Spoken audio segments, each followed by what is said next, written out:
পেছনে হাত দিয়ে দাঁড়ালে কি অমঙ্গল হয়? স্বামী স্ত্রী যে বিছানায় ঘুমায় সেই বিছানায় সালাত আদায় করা যাবে কিনা? মামার সামনে কতটুকু পর্দা করতে হবে? বিয়ের পর মেয়েদের বাবা মায়ের প্রতি দায়িত্ব কতটুকু? না বলে আব্বুর ওয়ালেট থেকে টাকা নেওয়া সম্পর্কে বলবেন দয়া করে। সহবাস করার পর পবিত্রতা অর্জন না করে মারা গেলে কি গুনাহ হবে? এই প্রশ্নের উত্তর কোথাও পাচ্ছি। জান্নাত কৃপা আপনি জানতে চেয়েছেন সম্পর্ক নষ্ট হওয়ার সম্ভাবনা থাকলে কি জন্মদিনের অনুষ্ঠানে যেতে পারবো?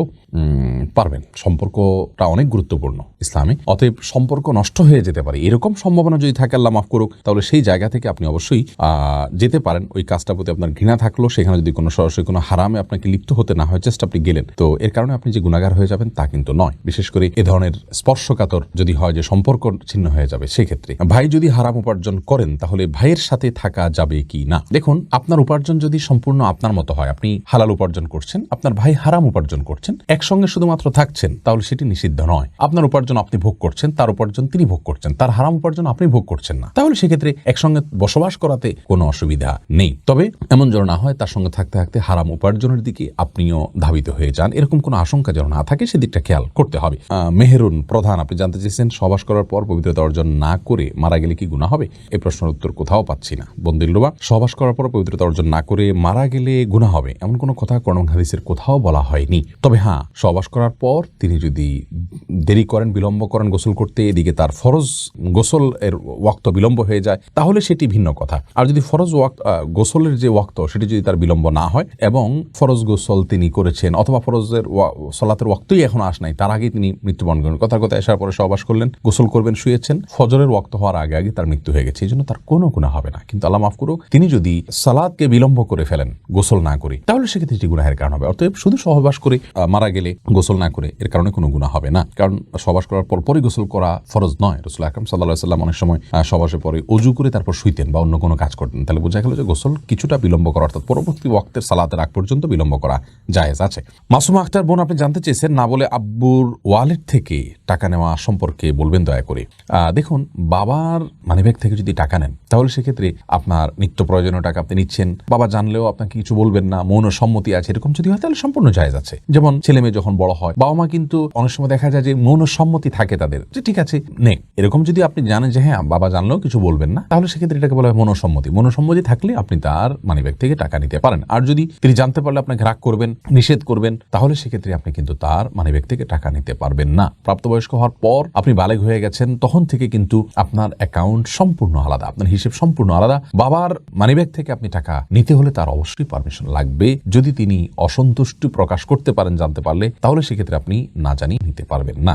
সোহেল আপনি আইডি থেকে জানতে চেয়েছেন হাঁটতে গিয়ে না দেখে বা অনুচিতভাবে কারো পায়ের সাথে লেগে দেখি বেশিরভাগ মানুষ হাত দিয়ে সালাম করে মুছে দেয়, এ ব্যাপারে ইসলাম কি বলে? আমাদের এই বিষয়ে ভিডিও আছে, যদি কারোর পায়ের সাথে শরীরের সাথে পাও লেগে যায়, যেহেতু আমাদের সমাজে এটাকে অসম্মান ধরা হয়। সম্মান এবং অসম্মান, আচরণগতভাবে সম্মান এবং অসম্মান প্রদর্শন করাটা এটা কিন্তু আঞ্চলিক একটা কালচারের ব্যাপার। যেহেতু আমাদের দেশের কালচারে কারো শরীরে পাও লাগলে সেটাকে অসম্মান মনে করা হয়, তবে এটা কেউ যদি করেন ইচ্ছাকৃতভাবে করলে এটা অসম্মানই করা হবে। আর ভুলে লাগলেও যে তিনি ইচ্ছাকৃত লাগাননি, এই জিনিসটা বোঝানোর জন্য তিনি হাত দিয়ে তাকে টাচ করে জাস্ট বোঝালেন যে আসলে আমি পাও নয়, হাত দিয়ে আপনাকে সম্মান করতে চাচ্ছি, এটাতে কোনো অসুবিধা নেই ইনশাআল্লাহ বিদিনিল্লাহ। এটা হলো শুধুমাত্র আপনি আপনার যে ইন্টেনশনালি তাকে পাও দেননি, এই জিনিসটা আপনি বোঝালেন, এতে কোনো অসুবিধা নেই। কিন্তু মানে পাঁচুয়ে সালামের বিষয় এখানে না, জাস্ট হাত টাচ করে আপনি তাকে বোঝালেন যে আসলে এটা ভুলে হয়েছে, কোনো অসুবিধা নেই। নুসরাত জাহান লাইজু আপনি জানতে চেয়েছেন বিয়ের পর মেয়েদের বাবা মায়ের প্রতি দায়িত্ব কতটুকু? আসলে অফিসিয়ালি সেরকম কোনো দায়িত্ব কিন্তু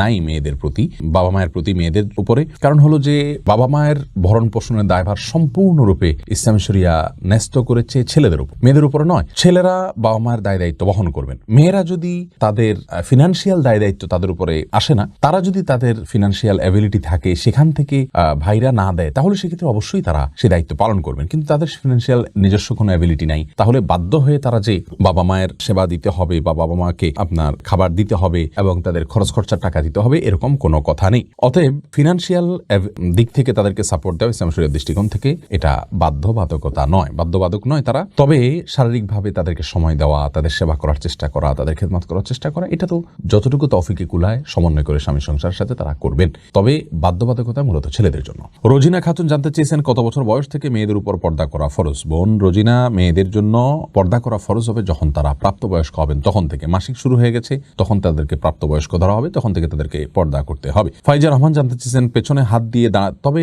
মেয়েদের যদি শারীরিক গ্রোথ ভালো থাকে তাহলে দেখা যায় যে মাসিক শুরু হওয়ার আগে থেকেই তাদেরকে ম্যাচিউর দেখা যায় এবং তাদেরকে দেখে অন্য পুরুষরা তাদেরকে নিয়ে বাজে চিন্তা করার স্কোপ তৈরি হওয়ার সম্ভাবনা সমূহ আছে। এরকম যদি হয় তাহলে সেক্ষেত্রে অনেক আগে থেকে পর্দার এক্সারসাইজ করা উচিত, কারণ পর্দার উদ্দেশ্যই হলো নিজেকে নিরাপদে রাখা পুরুষের লোলুপ দৃষ্টি থেকে এবং সেই সাথে সমাজকে ফিতনামুক্ত রাখা। অতএব আগে থেকে পর্দার এক্সারসাইজ করা উচিত। কৃপা জানতে চেয়েছেন মামার সামনে কতটুকু পর্দা করতে হবে। মামার সামনে পর্দার জন্য বিশেষ কোনো আসলে পর্দার জন্য আপনার বিশেষ কোনো সীমা নির্ধারণ করা নেই। তবে হ্যাঁ, মামার সামনে আপনি একজন মাহরাম, আপনার বাবার সামনে যতটুকু আপনি খোলা রাখতে পারবেন মামার সামনে ঠিক ততটুকু খোলা রাখতে পারবেন, যেহেতু মামা তিনি একজন মাহরাম। বাবা যেরকম মাহরাম, ভাই যেরকম মাহরাম, মামাও সেরকম মাহরাম। এক্ষেত্রে আপনি মুখমণ্ডল, হাত, পা এগুলো খোলা থাকতে পারে। এমনকি আপনার মাথার চুল মামার সামনে খোলা থাকলেও গুনাহ হবে না, গলা ইত্যাদি এগুলো খোলা রাখতে গুনাহ হবে না। আপনার একান্ত যে অঙ্গগুলো স্বামী ছাড়া অন্য কারোর সামনে প্রদর্শনযোগ্য নয় সেই অঙ্গগুলোকে আপনি মাহরামদের সামনে প্রকাশ করতে পারবেন না। বাকি শরীরের স্বাভাবিক অবস্থায় আপনি তাদের সাথে সাক্ষাৎ করতে পারবেন এবং দেখা করতে পারবেন। তবে ফিতনার এই যুগে যথাসম্ভব মানে খোলামেলা পোশাক না পরা, যেমন শাড়ি পরলে বেশিরভাগ ক্ষেত্রে পেট, পিঠ ইত্যাদি এগুলো অনেক সময় খালি মুক্ত থাকে, বুকের বড় অংশ মুক্ত থাকে, পিঠের বড় অংশ মুক্ত থাকে, এগুলো মাহরামদের সামনেও মুক্ত রাখা উচিত নয়, কারণ ভয়াবহ ফিতনার যুগ এবং ফিতনার সমূহ সম্ভাবনা এই যুগে যতদিন যাচ্ছে ততই বেড়েই চলেছে। আর পর্দার উদ্দেশ্যই কিন্তু সেটিকে নিয়ন্ত্রণ করা, বিধায় সে বিষয়টা আমাদের খেয়াল রাখা উচিত।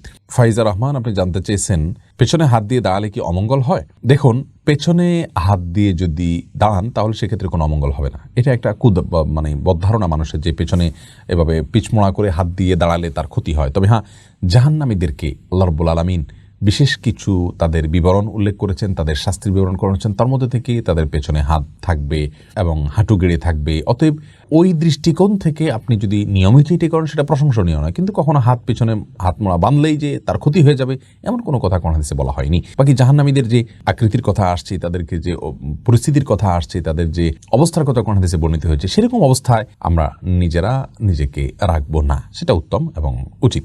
মাহমুদা নূর আপনি জানতে চেয়েছেন স্বামী স্ত্রী যে বিছানায় ঘুমায় সেই বিছানায় সালাত আদায় করা যাবে কিনা। কোনো অসুবিধা নেই বোন মাহমুদা, আপনি যে বিছানায় শয়ন করছেন সেই বিছানা যদি পবিত্র থাকে, সেখানে কোনো নাপাক না লাগে, আপনি সেখানে সালাত আদায় করতে পারেন, কোনো অসুবিধা নেই। রাসূল করিম সাল্লাল্লাহু আলাইহি ওয়াসাল্লাম বলেছেন জুইলাত লিয়াল আরদু মাসজিদান ওয়া তাহুরা, আমার জন্য পৃথিবীর সকল ভূমিকেই মসজিদ, সালাত আদায় করার জায়গা এবং পবিত্র করা হয়েছে। নির্দিষ্ট কিছু জায়গা যেমন উটের বাথান, কবরস্থান, এগুলোতে জামাত সালাত আদায় করা নিষিদ্ধ। বাকি আপনার বিছানায়, শোয়ার বিছানায় আপনি অবশ্যই সালাত আদায় করতে পারেন, কোনো অসুবিধা নেই। তবে সেখানে কোনো নাপাক থাকে তার নাপাকের উপরে অন্য কিছু বিছিয়ে অথবা নাপাকের অংশটাকে ধুয়ে পরিষ্কার করে পাক করে তারপর আপনি সেখানে সালাত আদায় করতে পারেন, কোনো অসুবিধা নেই। ইউটিউব চ্যানেল সাবস্ক্রাইব করতে ভুলবেন না।